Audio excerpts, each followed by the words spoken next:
On this next video, I want to show you how to sort your data in Microsoft Excel. One of the powerful features about Microsoft Excel is that we can sort our information by one or more fields. So let's say in this case, we wanted to sort by the destination. Now it's very helpful that the field names are in the first row of your data. It's not necessary, but it will make the process go easier if you do have the first row having your field names, and then each row after that is a different record or a different transaction, and each column is a different field. So this type of data in Excel is called a list or a database or even a table. Those terms can be pretty much used interchangeably. Now it used to be that we would have to select all of our data to do a sort, but you don't have to anymore. I'm going to click on one cell in the destination column. If I wanted to sort by destination, I would just pick one cell in that column. If I wanted to sort by office, I would pick one cell in the office column. So from here, there's a couple of different ways you can do a sort. I can pick on the home menu and then pick on sort and filter over here. And then you have sort A to Z is going to sort ascending, and sort Z to A is going to sort descending. I'm going to sort A to Z. And you can see now all the Bostons are together, all the Cancuns are together, and so on throughout the spreadsheet. Watch again. Let's say we want to sort by office. I'm just going to click on one cell on the office in the office column.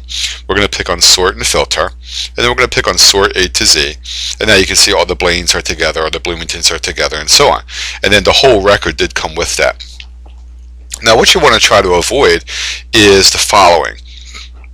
If I pick on column E this time, that means only column E will sort and the rest of the data will stay where it is, and then everything will be out of sync.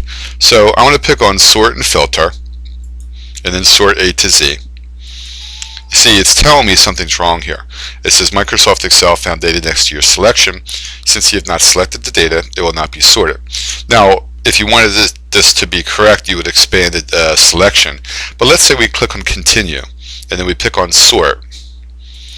If you notice, column E in fact did sort, but everything else stayed where it used to be, and now the data is out of sync. So I want to undo that.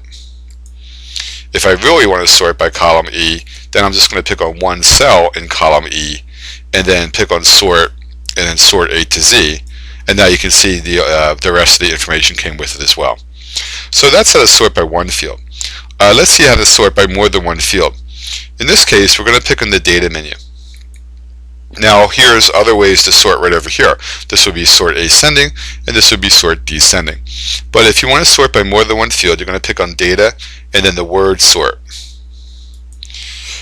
You see, now we can do more than one level at the same time.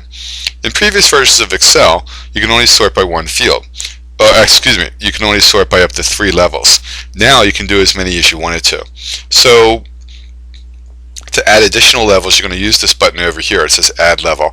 I'm going to click on that, and you can see I can go beyond 3, and we can keep on adding more and more sort levels. So let's say I want to sort it first by destination, and then by office, and then by date, and then by amount.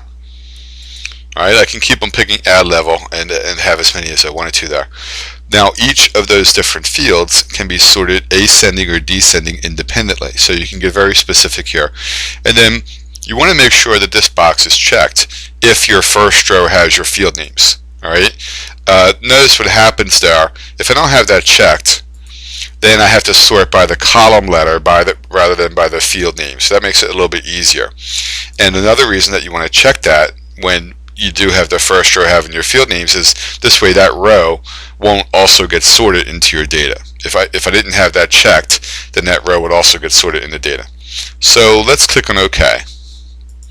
So now you can see all of the Bostons are together, and then within Boston all the Blaines are together, all the Adinas are together, and then I think we picked a date and then the amount. So that's how to sort by more than one field in Microsoft Excel, and also how to sort by more than one field in Microsoft Excel.